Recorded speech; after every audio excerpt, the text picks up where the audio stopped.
रहीम नाज़रीन अस्सलाम वालेकुम, मैं हूँ इमरान वसीम। नाज़रीन, आज 9 जुलाई है, दिन है हफ्ते का और साल 2022। आज के प्रोग्राम में 3 बड़ी अहम खबरें आपके साथ शेयर करेंगे।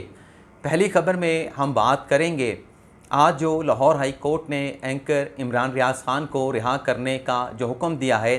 हाई कोर्ट के इस फैसले से पहले लाहौर शहर में रात 12 बजे से लेके 2 बजे के दरमियान आखिर ऐसा क्या हुआ कि आज लाहौर हाई कोर्ट को एंकर इमरान रियाज ख़ान की रिहाई के अहकामात जारी करने पड़े। तो ये डिटेल आपके साथ हम शेयर करेंगे और फिर दूसरी खबर में बात करेंगे कि ईद की तातीलात के दौरान न्यूट्रल मकाम पर कौन सी अहम मुलाकात मतवक्के है और इस मुलाकात का वफाकी हुकूमत के मुस्तकबिल के साथ और साबिक वज़ीर आज़म इमरान ख़ान के साथ क्या ताल्लुक़ है, ये डिटेल भी आपके साथ डिस्कस करेंगे। और फिर तीसरी खबर में बात करेंगे कि साबिक वज़ीर आज़म इमरान ख़ान को उनके वफाकी वज़रा की जानिब से नून लीग के 2 रहनुमाओं के बारे में क्या बताया गया। तो ये नाज़रीन आज की हमारी 3 खबरें हैं जिनकी डिटेल आपके साथ हम शेयर करेंगे। लेकिन सबसे पहले आपसे ये दरख्वास्त करेंगे कि चैनल को सब्सक्राइब कर लें और बेल आइकॉन का बटन भी ज़रूर प्रेस करें। तो नाज़रीन, पहली खबर से गुफ्तगू का आगाज़ करते हैं। जैसा कि आज लाहौर हाई कोर्ट में जितने भी मुकदमात हैं जिनमें एंकर इमरान रियाज ख़ान को अरेस्ट किया गया था, उनकी क्वैशमेंट के लिए उनके जो वकला हैं उन्होंने लाहौर हाई कोर्ट से रजू किया और आज ये दरख्वास्त दायर हुई और आज के रोज़ ही, यानी आज छुट्टी का दिन था और आज के रोज़ ही एंकर इमरान रियाज ख़ान के वकला की इस दरख्वास्त को समाअत के लिए मुकर्रर कर दिया गया। आज लाहौर की पुलिस की जानिब से एंकर इमरान रियाज ख़ान को जो लाहौर की मकामी अदालत है कैंट में जो लोअर कोर्ट है वहाँ पे पेश किया जाना था, लेकिन ये क्वैशमेंट की दरख्वास्त दायर होने के बाद उन्हें लोअर कोर्ट में पेश नहीं किया गया। लाहौर हाई कोर्ट में पहले समाअत का आगाज़ हुआ। बड़ी डिटेल हेयरिंग हुई, इसमें 2 वक्फे भी हुए। एडवोकेट जनरल पंजाब को भी बुलाया गया, एंकर इमरान रियाज ख़ान को भी बाद अज़ां तलब किया गया। लेकिन हतमी तौर पर अदालत ने जो वकला थे और एडवोकेट जनरल पंजाब के दलाइल सुनने के बाद अदालत ने यह हुक्म दे दिया है कि एंकर इमरान रियाज ख़ान को जो है वो रिहा कर दिया जाए। ज़ाती मचल के जो है वो उनके एवज़ एंकर इमरान रियाज ख़ान की ये रिहाई के अहकामात जारी किए गए हैं। लेकिन इस फैसले के साथ साथ लाहौर हाई कोर्ट ने एंकर इमरान रियाज ख़ान से ये भी कहा है, उनके वकला को ये हुक्म भी दिया है कि जो चकवाल का मुकदमा है, लाहौर में जो मुकदमा था उसे तो आज लाहौर की मकामी अदालत की जानिब से क्वैश कर दिया गया था, ख़त्म कर दिया गया था। लेकिन जो चकवाल का मुकदमा है जिसमें ज़मानत की दरख्वास्त तो उनके वकला की जानिब से एंकर इमरान रियाज ख़ान के वकला की जानिब से दायर की जा चुकी है, तो ये हुक्म दिया गया कि जो पहला वर्किंग डे आएगा उसमें एंकर इमरान रियाज ख़ान को जो मुतल्लिका मजिस्ट्रेट है उनके सामने पेश किया जाए। तो एक बड़ा अच्छा हुक्म जो है वो लाहौर हाई कोर्ट की जानिब से जो है वो जारी किया गया, क्योंकि ईद आ रही थी। लग ये रहा था कि ग़लबन ईद जो है वो एंकर इमरान रियाज ख़ान की पुलिस की हिरासत में गुजरेगी। तो एक अच्छा फ़ैसला दिया और इस पर एंकर इमरान रियाज ख़ान के जो हामी हैं वो बड़े खुश दिखाई देते हैं। लेकिन सबसे बड़ी जो खुशी का मकाम है उनके घर वालों के लिए होगा, उनके बच्चों के लिए होगा, क्योंकि ग़लबन वो भी बड़े जो है वो परेशान दिखाई दे रहे थे कि क्या बनता है, क्या नहीं होता, ज़मानत मिलेगी, ज़मानत नहीं मिलेगी। अब ये जो ज़मानत हुई है, इस ज़मानत से पहले रात 12 बजे से लेके लाहौर शहर में 2 बजे के दरमियान क्या होता रहा। नाज़रीन, सुबह ट्वीट्स किए गए एंकर इमरान रियाज ख़ान के वकला की जानिब से, सदीक जान की जानिब से, दीगर सहाफ़ियों की जानिब से, जिसमें यह कहा गया कि आज कोई हैरान कुन पेशरफ जो है मुतवक्के है। लेकिन इन तमाम ट्वीट्स में नहीं बताया गया कि होने क्या जा रहा है। और फिर कुछ देर के बाद बताया गया कि एंकर इमरान रियाज ख़ान की ज़मानत के लिए, उनकी रिहाई के लिए लाहौर हाई कोर्ट से रजू कर लिया गया है। लेकिन नाज़रीन, हमारे ज़रा ये बताते हैं कि एंकर इमरान रियाज ख़ान की रिहाई के लिए और जो उनके ख़िलाफ़ FIR दर्ज हुई थी उनके क्वैशमेंट के लिए, गो के वो मुकदमा अदालत ने जो है वो पेंडिंग रखा है। 19 जुलाई तक तहरीरी जवाब भी लाहौर हाई कोर्ट ने तलब किया है। तो ज़राए की जानिब से नाज़रीन बताया गया है कि ये जो ज़मानत की दरख्वास्त है जो लाहौर हाई कोर्ट में दायर की गई, ये नाज़रीन रात 12 बजे से लेके 2 बजे के दरमियान जो है वो लाहौर हाई कोर्ट में फ़ाइल की गई। छुट्टी का दिन था, ईद की तातीलात हो चुकी थी, लेकिन अदालती अमला जो है वो रात गए लाहौर हाई कोर्ट में पहुंचा। ये दरख्वास्त एमरजेंसी की बुनियादों के ऊपर तैयार करके रात 12 से 2 बजे के दरमियान जो है वो लाहौर हाई कोर्ट में फ़ाइल कर दी गई थी। और रात को अब ये कैसे दरख्वास्त दायर हुई, ये दरख्वास्त का मुसवदा कैसे तैयार हुआ, ये बहुत सारी चीज़ें जो हैं अभी वाज़ेह होना बाकी हैं, लेकिन ज़रा ये कन्फर्म कर रहे हैं कि ज़मानत की ये जो दरख्वास्त है रात 12 बजे से लेकर 2 बजे के दरमियान जो है वो लाहौर हाई कोर्ट में जो है वो दायर कर दी गई और सुबह उनके वकला की जानिब से कहा जा रहा था कि सरप्राइज़ आएगा, बड़ी पेशरफ्त हो सकती है। तो ये सरप्राइज़ भी यही था और पेशरफ्त भी यही थी कि ये दरख्वास्त सुबह को नहीं बल्कि रात गए लाहौर हाई कोर्ट में दायर कर दी गई थी। और आज नाज़रीन जब लाहौर हाई कोर्ट में इस केस की समाअत चल रही थी और एंकर इमरान रियाज खान के वकला दलाइल दे रहे थे, तो वक्फ़ा किया गया, एडवोकेट जनरल पंजाब को बुलाया गया और इतना वक्फ़ा किया गया कि जो लाहौर की पुलिस है वो एंकर इमरान रियाज खान, जब इंतज़ार किया जा रहा था कि लाहौर हाई कोर्ट का पहले फ़ैसला आ जाए फिर एंकर इमरान रियाज खान को कैंट के लोअर कोर्ट में पेश किया जाएगा, तो इस वक्फे के दौरान कोई ऐसा टर्न अराउंड हुआ, ऐसी बड़ी तब्दीली हुई कि इमरान रियाज खान को लाहौर की मकामी अदालत में पेश कर दिया गया। वहाँ पर एडवोकेट अज़हर सदीक़ साहब ने दलाइल दिए और बड़े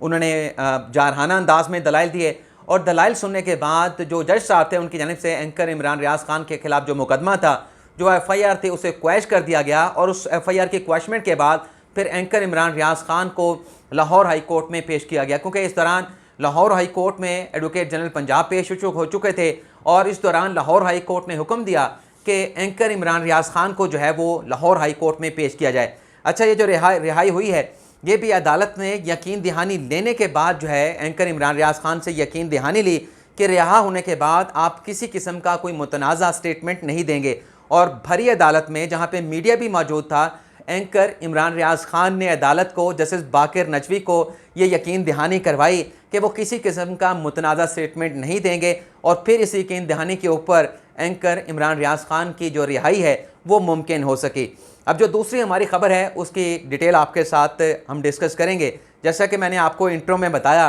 कि ईद की तातीलात के दौरान एक बड़ी मुलाकात न्यूट्रल मकाम पर मतवक्के है। ईद की तातीलात में नाज़रीन आप जानते हैं कि शहर इक़्तिदार में जितने भी ज़िम्मेदारान लोग होते हैं, जो वज़रा होते हैं, वज़ीर आज़म भी हो, वो इस्लामाबाद में मौजूद नहीं होते। इमरान खान का चूँकि घर बनी गाला में था तो वो ईद की तातीलात भी बनी गाला अपने घर में गुजारते थे। लेकिन मोस्टली ये देखा गया है कि वज़ीर आज़म का ताल्लुक़ दूसरे शहरों से अगर हो, वफाकी वज़रा का ताल्लुक़ भी दूसरे शहरों से होता है। तो ज़रा ये बता रहे हैं कि इस तातीलात के दौरान, ईद के इन वोकेशन के दौरान जो है, ज़रा ने बताया है कि इमरान खान साहब के जो राब्ते हैं वो बहाल हो चुके हैं। लाहौर में भी सहाफ़ियों के साथ मुलाकात करते हुए इमरान खान साहब ने कहा था कि मेरे दरवाज़े खुले हैं, कोई इलेक्शन के लिए आके बात करना चाहता है तो मेरे दरवाज़े जो है वो बंद नहीं हैं बल्कि मेरे दरवाज़े खुले हैं। तो ज़राए नाज़रीन बता रहे हैं कि ईद की इन तातीलात के दौरान किसी न्यूट्रल मकाम पर इमरान खान साहब की अहम मुलाकात हो सकती है और इस मुलाकात में जो सियासी एक मंजरनामा है, जो आने वाले दिन है पाकिस्तान की सियासत को लेके, पाकिस्तान के सियासी इस्तेहकाम को लेके, इस मुलाकात में कोई बड़ी अहम पेशरफ्त पाकिस्तान के सियासी मुस्तकबिल के हवाले से हो सकती है। ज़राए की जानिब से हमें ये कन्फर्म ख़बर जो है वो शेयर की गई है। अब देखते हैं कि इस मुलाकात में क्या पेशरफ्त होती है। जिस ज़राए ने हमारे साथ ये ख़बर शेयर की है वो इस मुलाकात से मुतल्लिक़ फ़र्दर हमारे साथ क्या मालूमात शेयर करते हैं। जो भी इंफॉर्मेशन मिलेगी वो भी आप नाज़रीन के साथ शेयर करेंगे। अब जो तीसरी ख़बर है नाज़रीन, जैसा कि मैंने आपको इंट्रो में बताया और थंबनेल पे भी लिखा कि इमरान खान साहब को उनके साबिक़ वफाकी वज़रा ने क्या बताया, और ये साबिक़ वफाकी वज़रा तो अब हुए हैं। ये जो कहानी है नाज़रीन, जो ख़बर है, ये उस वक्त की है नाज़रीन जब इमरान खान साहब प्राइम मिनिस्टर ऑफ पाकिस्तान थे और उनकी एक वफाकी काबीना भी थी जिसमें बहुत सारे वफाकी वज़ीर, मामले ख़ुसूसी, मुशीरान और स्पेशल असिस्टेंट मौजूद थे। नाज़रीन, नैब के कानून में तरमीम के लिए कोई ऑर्डिनेंस जारी करने के मामले पर गौर व खोज हो रहा था और इमरान खान साहब की लीगल टीम की जानिब से मुशावरत की जा रही थी। इमरान खान भी उस मीटिंग में मौजूद थे। लेकिन ये नाज़रीन ख़बर शेयर करने से पहले जो भेरा में वफाकी वज़ीर एहसन इकबाल के साथ जो कुछ हुआ, इस ख़बर का इस ताल्लुक़ जो है वो एहसन इकबाल के साथ है।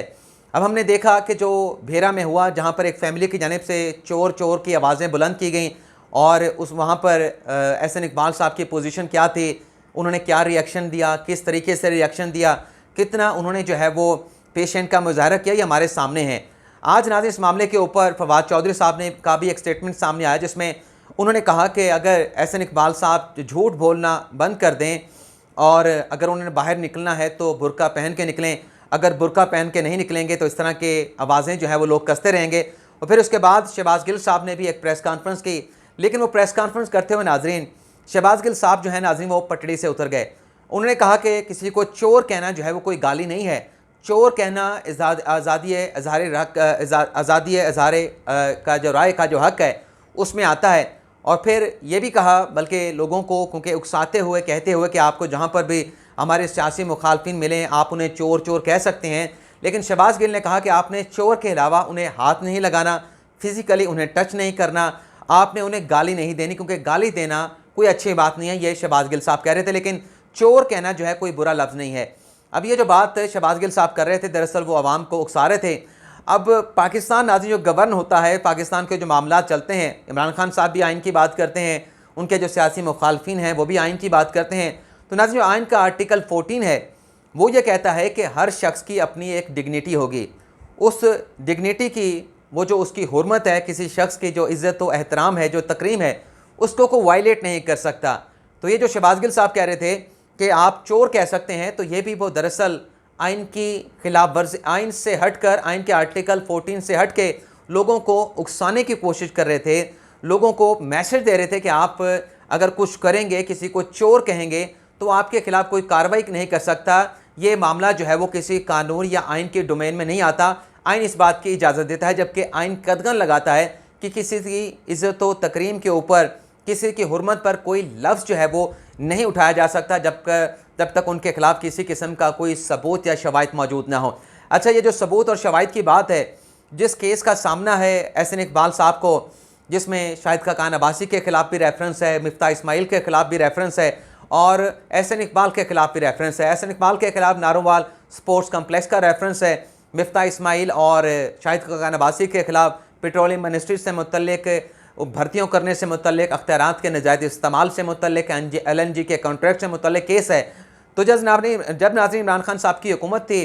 तो नैब में के कानून में तब्दीली करने से मुतल्लिक जब गौर व खोज हो रहा था, इमरान खान की लीगल टीम और इमरान खान भी उस इजलास में, उन मीटिंग में शरीक होते थे, तो खान साहब को उनकी लीगल टीम के लोगों की जानिब से बताया गया, मैं बल्कि नाम भी बता देता हूँ, अब छुपाने वाली तो कोई बात रही नहीं, अटॉर्नी जनरल की जानिब से और एक और शख्सियत की जानिब से, एक वफाकी वज़ीर की जानिब से ये बताया गया, असद उमर की जानिब से बताया गया कि ये जो केसेस हैं जो शाहिद खाकान अब्बासी के ख़िलाफ़ है, मिफ्ता इस्माइल के ख़िलाफ़ है और एहसन इकबाल के ख़िलाफ़ है, ये ऐसे केसेस हैं जो नहीं बनने चाहिए थे। अगर इन केसेस को हम परसू करेंगे, इन केसेस की बुनियाद पर हम आगे इन्हें जो है वो सनब करेंगे, इनको प्रोसिक्यूशन इनकी करवाएंगे, तो फिर हम जो फ़ैसले करेंगे काबीना में बैठ के, हमारे ऊपर भी इसी तरह के फ़ैसले करने के ऊपर, जो कि एक फोरम पे उनके नून लीग के दौरे हुकूमत में किए गए थे, हमारे ख़िलाफ़ भी केसेस बन सकते हैं। तो ये ऐसे मजबूत केसेस नहीं हैं, बल्कि हमारी नज़र में उन दोनों शख्सियात की जानिब से कहा गया, अटॉर्नी जनरल की जानिब से कहा गया, उस वक्त के अटॉर्नी जनरल खालिद जवेद और असद उमर की जानिब से, कि ये केसेस वापस होने चाहिए, इन केसेस को विदड्रॉ होना चाहिए, क्योंकि ये केसेस बनते नहीं हैं, इनका कोई जवाब नहीं है। और अगर कोई मुझे कंट्राडिक्ट करे, कोई मुझे इस बात के ऊपर जो है वो कॉन्टेस्ट करे, तो ये जो मैं बात जिस मीटिंग की बता रहा हूँ, ये मीटिंग के अंदर की आपको बात बता रहा हूँ, तो आपको याद होगा कि असद उमर साहब का एक स्टेटमेंट जो है वो मीडिया पे भी सामने आया था। मीडिया पर आकर भी असद उमर साहब ने कहा था कि ये केसेस मेरी नज़र में जो शाहिद खाकान अब्बासी के ख़िलाफ़ बना है, जो एहसन इकबाल के ख़िलाफ़ बना है, जो मिफ्ता इस्माइल के ख़िलाफ़ बना है, मेरी नज़र में ये केसेस नहीं बनने चाहिए थे। असद उमर का ये बयान जो है वो रिकॉर्ड पर मौजूद है। तो ये नाज़रीन सूरत हाल है, किस तरह की बातें की जा रही हैं, चोर चोर की बातें की जा रही हैं, लेकिन जब अपनी मीटिंग होती थी तो उसमें कहा जाता था कि ये रेफरेंस नहीं बनने चाहिए। लेकिन बहरहाल हम आपसे